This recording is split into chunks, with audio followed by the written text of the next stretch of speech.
Good morning, classmates, and good morning, Ma'am Jude Martinez. My name is Rainer Capente from Btled IA1B, your student in Pedwam. Today, I will be discuss the psychoanalytic and psychosexual theory by Sigmund Freud. So now, let's proceed to the psychoanalytic theory by Sigmund Freud. So Sigmund Freud is one of the most famous names in psychology, even though most of his ideas have been abandoned by modern psychology. His psychoanalytic theory formed the basis for many current psychodynamic theories. So, Freud first to discuss the unconscious mind and its role in human behavior. Freud believed that there were three levels of consciousness. The first one is the unconscious mind, which exists outside of your awareness at all times. And the last one is the preconscious mind, which includes all informations that you are not currently aware of, but that can be recalled. And lastly, the conscious mind is your current state of awareness. There are three parts of the personality. The first one is the id, the second one is the superego, and the last one is the ego. The id is the first to develop the ego, and second, and the superego is the last to develop. The id is the biological components of the personality and includes your instinct.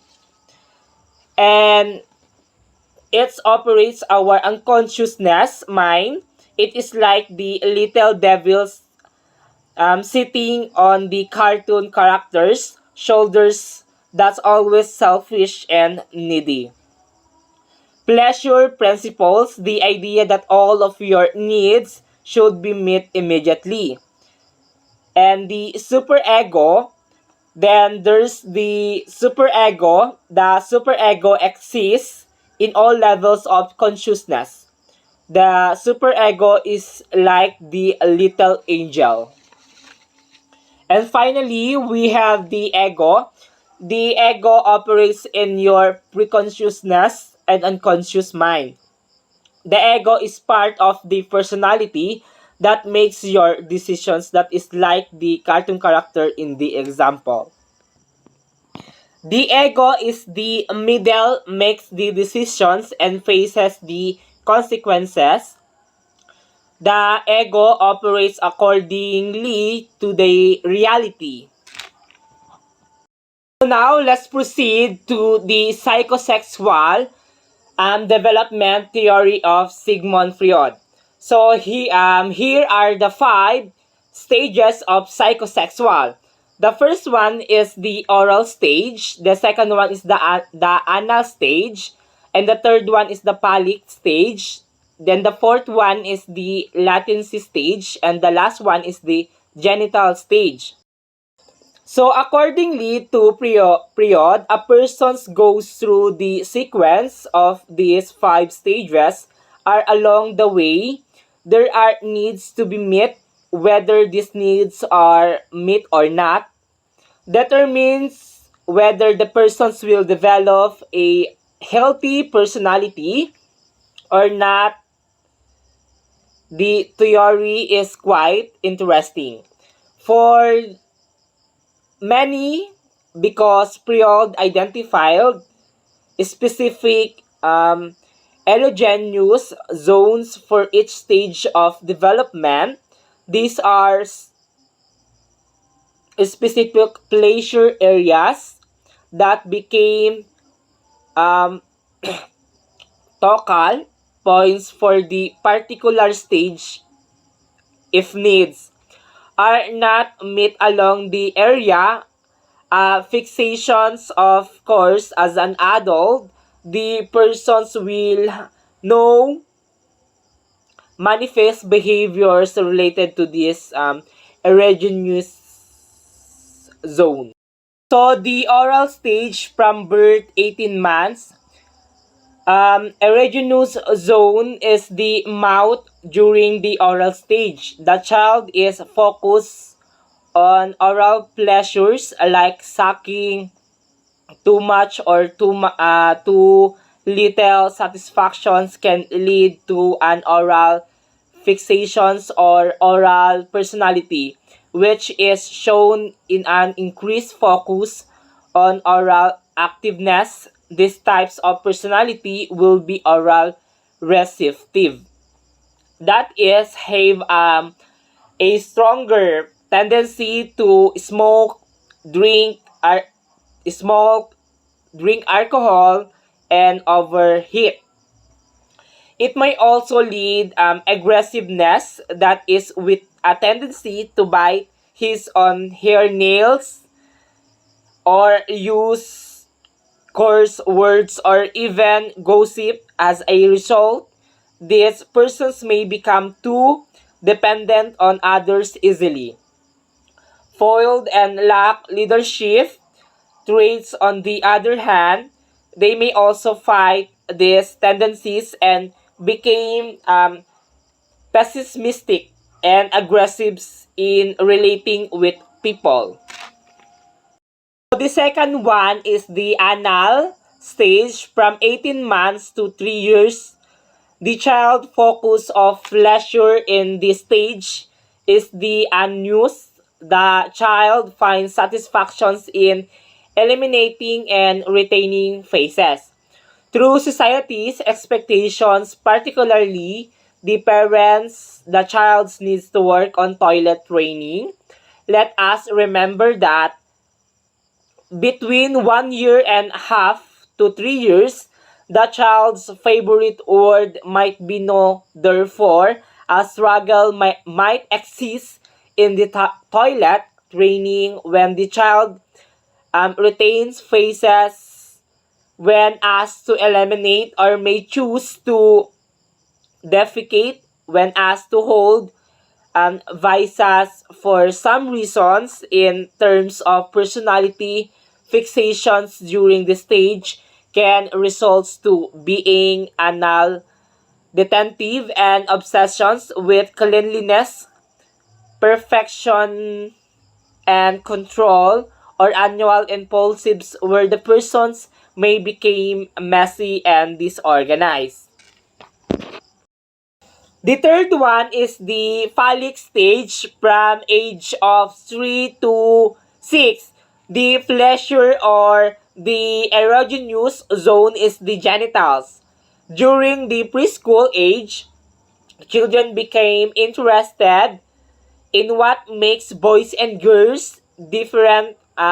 Preschoolers will sometimes be seen fondling their genitals periods. Studies lead him to believe that during these stages, boys develop unconscious sexual desire for their mother. Boys then see their father as a renal for her mother's affections. Boys may fear that their father will punish them for these feelings. And these feelings comprise what Priod called Oedipus complex. In Greek mythologies, Oedipus unintentionally killed his father and married his mother, Jocasta. Um, Psychoanalysis also believe that girls may also have similar experience developing unconsciousness sexual attractions. The fourth one is the latency stage. From age to puberty, it's during this stage the sexual urge remain depressed. The children focuses is the acquisitions of physical and academic skills. Boys usually relate more with boys and girls with girls during this stage. Then, the last one is the genital stage, from puberty onwards. This stage of psychosexual development begins at the start of puberty, when sexual urge are once again awakened. In the early stages, adolescents focus their sexual urge towards the opposite sex, pairs with the pleasure centered on the genitals.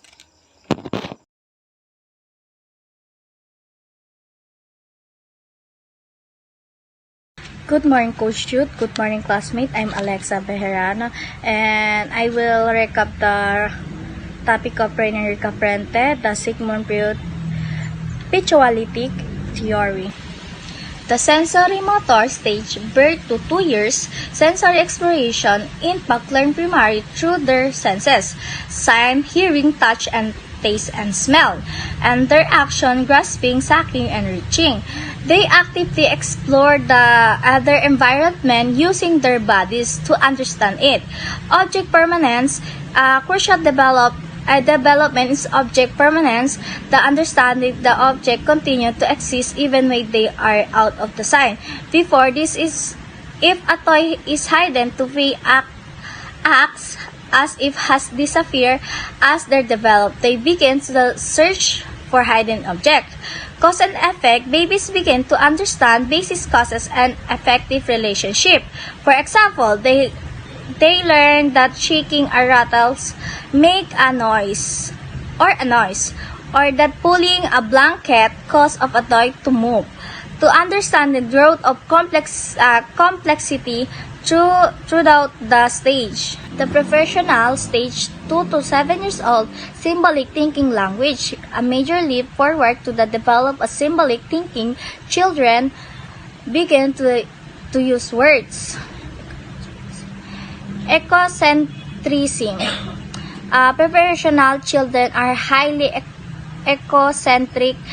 They struggle to see things from another person's perspective. They assume everyone senses the things the same way they do. Animism. Children often exhibit animism, attributing lifelike qualities to animate objects. They might believe the son of happy or their toys have feeling. Conservation challenges. Children is a stage of have difficulty with conservation tasks which involve to understanding that quantity remains the same despite change and appearance. For example, they might think that pouring liquid from a short wide glass into a tall narrow glass change the amount of liquid. The concrete stage, 7 to 11 years old. The social reasoning children develops logical thinking and reasoning abilities. They can understand and apply rules of logic to create concrete situation. They can solve problems systematically and understand concepts like serration, and ordering an object by size and classification group of objects and by sharing characteristic. Conservation, a key achievement and mastering conservation tasks. They now understand that quantity remains the same despite change in shaping arrangement. Decentration, children become a less econocentric, can consider multiple perspectives. They are better at understanding that others may have different thoughts and feelings than their own. Concrete operation. Their thinking is still tied to concrete object and even they struggle with abstract or hypothetical concept. A former operation state 11 years old and up. So, abstract thinking individuals develop the capacity for abstract through they can think about the concept and ideas that are not tied to concrete object or experiences. They can understand metaphors, analogies, and hypothetical situation. Hypothetical reasoning, they can engage in hypothetical reasoning considering possibilities and testing hypotheses. Complex problem solving, they are capable of solving complete problems by sympathetically considering different variables and developing strategies. They can think about multiple possible and plan for future outcomes. Self-awareness, introspection, increased self-awareness and introspection are hallmarks of this stage. They can reflect on their own true feelings and behavior and consider their own identity and place in the world. Implication and application of Piaget's theory. Education implication. Piaget's theory emphasizes the importance of active learning and discovery. It suggests that education should create learning environment that encourage exploration, experimentation, of problem solving, and tailored to the child and developmental stage. Curriculum should be age appropriate and build upon existing knowledge. Classroom application. Teacher can use Piaget's stage to design lessons and activities that challenge students. Appropriately, for example, young children and mind benefits from hands-on activities, while older children can engage in more abstract discussion and problem-solving tasks. Parenting application. Parents can use Piaget's theory to understand their children's cognitive abilities and tailor their interaction according. For example, they can provide age-appropriate toys and activities that encourage learning and development. Limitation is important to acknowledge that Piaget's theory has limitations. Some argue that the stages are not as the right Piaget's proposed and that development can be influenced by many factors behind the child's own active learning. However, his work remained a foundation contribution to our understanding of cognitive development. Conclusion. Piaget's theory describes four stages of cognitive development: sensory motor preparation, concrete operation, and formal operation. Each stage is characterized by unique way of thinking, understanding, and interacting with the world. Piaget highlighted the active roles of the child in constructing their own knowledge through exploration and experiences. That's all. Thank you. Good day, Coach Judes. Good day, classmate. My name is Nuraila M. Ta'lim from Btled IA. So my topic is about the stages of moral development, the theory of Lawrence Kohlberg. Before I'm going to proceed to my topic, I would like to recap the topic 1, 2, 3, and 4. The topic 1, presented by Rainer Recapente, and his topic about the psychoanalysis and psychosexual theory by Sigmund Freud. And the topic 2, presenter by Alexa Bejarano, and her topic is about the cognitive theory by Jean Piaget. And the topic 3 and 4, presenter by Flor Delisa Locson, and her topic about the social cultural theory by Liv Vygotsky and psychosocial theory development of Erik Erikson. And now let's proceed to my topic. So my topic is all about the stage of moral development, the theory of Lawrence Kohlberg. Lawrence Kohlberg is well known the theory to modern psychological, born in 1927 to a wealthy family. Lawrence Kohlberg lived a modest life. First as a sailor and then helping to smuggle the Jews into Palestine, he studied psychological at the University of Chicago in the late 1940s and 1950s, completing his dissertation in 1958. His dissertation outlined the theory that how quick well known for Kohlberg stages of moral development, and he died in 1987 of a possible suicide. Lawrence Kohlberg was influenced by the work Jean Piaget as a psychologist who developed a stage theory for the cognitive development of children, like the stages theory who came before them. Jean Piaget, and as a result, Lawrence Kohlberg believed that each stage a development must be complete before an individual could move on the next. In other words, children can skip the cognitive lesson learned in toddlerhood or preschool. They need to pass through those stages before they can enter its successive cognitive state. The stage theory development by Lawrence Kohlberg was somewhat different than other theories for a couple of reasons.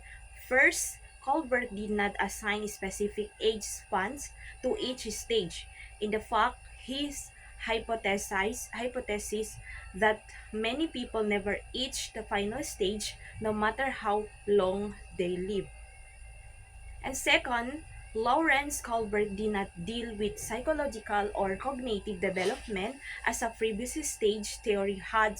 Instead, Kohlberg focused in his theory on the development of moral reasoning in the children and adults. Lawrence Kohlberg believed that moral thinking progressed at a series of 6 stages, which could be grouped into the general stages. The first general stages is called pre-conventional. In this stage, moral reasoning starts out as a being totally based on the notion of punishment and reward and processes toward unrealization, that acting according to the laws of punishment and reward benefits out oneself. This stage of moral reasoning is found in young children. Kohlberg's method and research was unusual in that he looked for process, not the product. In order to determine the moral stage a person was in, Lawrence Kohlberg presented every participant with a classic moral dilemma. However, it was not the first decision of what was right and what was wrong. The Kohlberg was interested in. Rather, it was the reasoning that got the person there that determined what moral stage one was currently in, how one determined right and wrong. This process focused at the heart of Kohlberg theory and ultimately set is apart from other theories. According to the Lawrence Kohlberg, the next general stage of moral reasoning is called conventional. In this stage, the individual focus is no longer trained solely on oneself, but on oneself as a part of society. Therefore, the first half of this stage is marked by an understanding of right and wrong, as what will gain approval or censure from others. The second half of this stage moves beyond the guess for approval from one peps and judge right wrong by the laws of the society. And now let's proceed to the third stage. The third stage of Lawrence Kohlberg theory of the moral development is called full post-conventional. Unlike the first two stages, is which right and wrong are determined by self-interest or in relations to other. The post-conventional stage or moral reasoning is governed by ideals of right and wrong. The first half of this stage is marked by a genuine concern for others. The second half is governed by universal principle of the right and wrong and the needs to satisfy one's conscience. Once again, my name is Noraila M. Tatlin from Btled IA, and my topic is all over the stage of moral development, the theory of Lawrence Kohlberg. And classmates, I am Maria Fredis Son from Btled IA1B. I would like to introduce the first reporter, Mr. Rica Pente. He discussed about Sigmund Freud's theory of psychoanalytic. Second one is Miss Alexa. She talked about Jean Piaget's stages of cognitive development. Psychologist Lev Vygotsky believes that children's sociocultural environment plays an important role in how they develop cognitively. In Vygotsky's view, the acquisition of language is a crucial part of cognitive development. After children acquire language, they do not just go through a set of series. Rather, their cognitive development depends on interactions with adults, cultural norms, and their environmental circumstances. The zone of proximal development (SPD) is defined as the space between what the learner is able to do without assistance and what the learner can do with assistance from an adult or a more skilled peer. The SPD can be broken down into three stages for the learner. The first represents tasks that the learner cannot do even with guidance from others. The second level is what the learner can do with assistance, and the third level is what the learner can do alone independently. Vygotsky argued that children cannot reach their max potential without the help of other adults to get them through that zone. Proximal development for education. A child may know how to add numbers on their own. The child will be able to learn subtraction with the help of adults. Subtraction is achievable within the zone of proximal development. The adult can help them learn something like trigonometry for the child will be outside the zone. Even with help from adult, the child is not ready. Vygotsky was one of the first psychologists to stress the importance of private speech and connected it to social interaction development. Social interaction development, private speech develop as children learn social speech inward and functions to help children self-regulate behaviors. Children use this private talk to guide their actions, sort of talking them through situations. Essentially, private speech is a cognitive tool that children use to plan what to do next. Vygotsky believed this use of language is a great way to overcome obstacles and increase imagination. Researchers have noted a positive correlation between private speech and young children and achievement in given tasks. Private speech leads to increased language skill. Vygotsky believed that children engaged in private speech have greater social competence than those picked between age 3 to 7, with some studies suggesting ages between 3 and 4, other 4 and 5. The next topic of study is the more knowledgeable other, or MKO. Vygotsky's assumption was that children learn through interaction with others, adults, and peers that are highly skilled and more knowledgeable than they are socially. The more knowledgeable other is simply someone that more skilled and more knowledgeable than they are socially than another person at particular tasks. For example, an adult is most likely to be a more knowledgeable at reading than a young child. However, it does not have to be adult that is more knowledgeable. Example, one friend might learn how to play basketball by hanging out with another friend that is good at basketball. The same goes for learning how to play video games. So now on, let's tackle about Erikson's 8 stages of psychosocial development. As is well known, Erikson's 8 stages of psychosocial development is a modification of Freud's psychosexual theory. As we may already know, Freud describes human personality development of psychosexual. This means that for Freud, what develops in the human person is the way in which libido or sexual energy of the ID accumulates and its discharge as humans being mature biologically. Much Freud, Erikson is convinced that personality develops in a series of stages, hence Erikson's 8 stages of psychosocial development. But instead of focusing on the psychosexual aspect of development as Freud did, Erikson's 8 stages of psychosocial development focus on the resolution of a specific crisis that one encounters in each stage of development as a person. Erikson argues that this conflict must be resolved for a child to develop into a healthy and well-adjusted adult, which in turn makes her a contributing member of society. Erikson calls this ego strength or ego quality. And according to Erikson, if the person fails to overcome this crisis, she will emerge with a sense of inadequacy in that aspect of development, which in turn prevents her from developing the necessary skills needed for a strong sense of self-natural. Now, as we can see, Erikson expanded Freud's psychosexual theory by highlighting the cultural aspect of personal development. That's why Erikson puts more emphasis on the impact of social experience on personality. In Erikson, 8 stages of psychosocial development, Erikson attempts to explain how social interactions and relationships played out in the development of personality. 8 stages of psychosocial development. First is the infancy from birth to 12 months of age. Trust versus mistrust.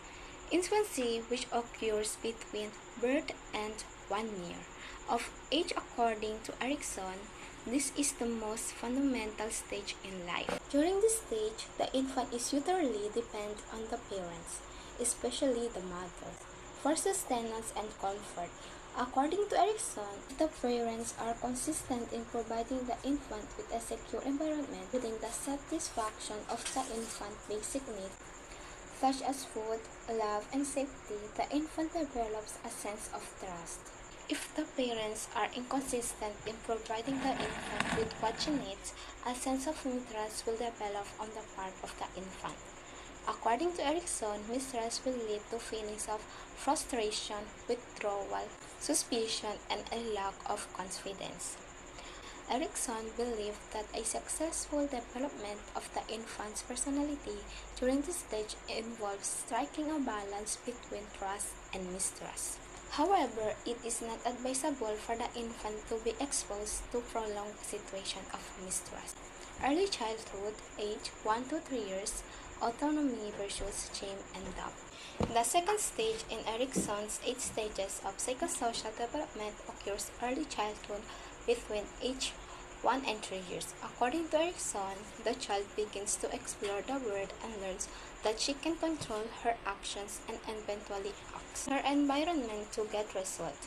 It is also during this stage that the child begins to show strong and clear preferences over things of interest, such as food, toys, and clothing. It is in this stage that the child develops a sense of personal control and starts to gain a little independence. Preschool age 3 to 6 years. Initiative versus guilt. The third stage in Erikson's 8 stages of psychosocial development is the preschool stage, which takes place between age 3 and 6. During this stage, children are now capable of initiating activities and begin to exert control over their environment through social interactions and play. According to Erikson, children who are successful in this stage feel capable and able to lead others. It is also in this stage where children want to begin and complete their own actions for a specific purpose. When such initiatives do not yield the desired result, children may feel guilt. School age 6 to 12 years. Industry versus inferiority. The first stage in Erikson's 8 stages of psychosocial development is the school age stage, which takes place between ages 6 and 12. During this stage, children are faced with a task, industry, and inferiority. Through social interactions, children begin to develop a sense of pride in their abilities and accomplishments, particularly in schoolworks, sports, social activities, and family. According to Erikson, if the children are encouraged and commended by a teacher, they develop a sense of competence and belief in their skills. However, if children do not get the support of parents and teachers in the form of encouragement and appreciation, they will doubt their abilities to be successful. Adolescents ages 12 to 18. Identity versus role confusion. The fifth stage in Erikson's 8 stages of psychosocial development is the adolescent stage, which takes place between ages 12 and 18. According to Erikson, the adolescent stage plays a crucial role in the development of a sense of personal identity. Hence, it is in this stage that the adolescents explore their independence and develop a sense of self. According to Erikson, when adolescents receive proper encouragement and reinforcement in their personal exploration, they will emerge from this stage with a strong sense of identity and are able to remain true to their values and beliefs when faced with problems. And those who do not receive proper encouragement and reinforcement will develop a weak sense of identity and experience confusion. Confusion not only about themselves but also their future. Young adulthood, 20s to early 30s. Intimacy versus isolation. The sixth stage in Erickson's 8 stages of psychosocial development is the young adulthood stage. This takes place in person life from 20s to the early 40s. According to Erickson, after the person develops a sense of self in adolescence, he is now ready to share his life with others. Thus, in this stage, young adults want to blend with their friends and peers. They want to fit in. They want to develop an intimate relationship with other people. In fact, they want to make long-term commitments to others. As they are now capable of forming intimate relationships such as friendship and marriage, they are willing to make compromises and sacrifices.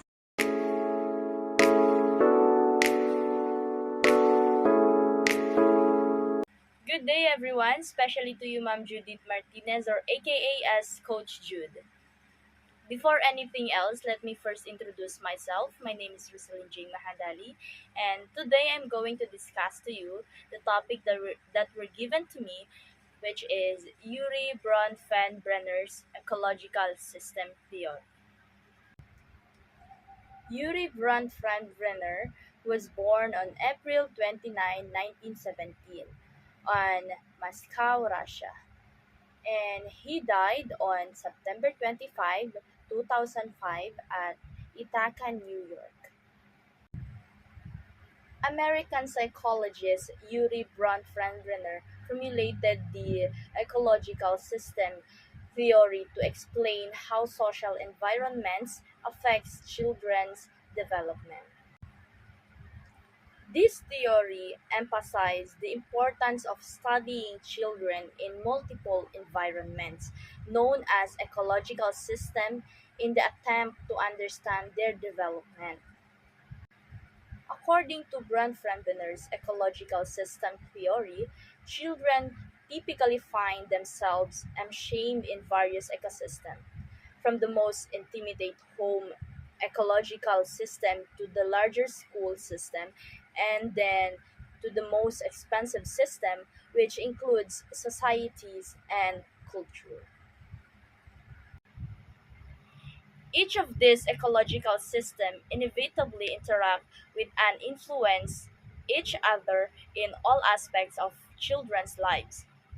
When we say inevitably, it means it's certain to happen or the unavoidable.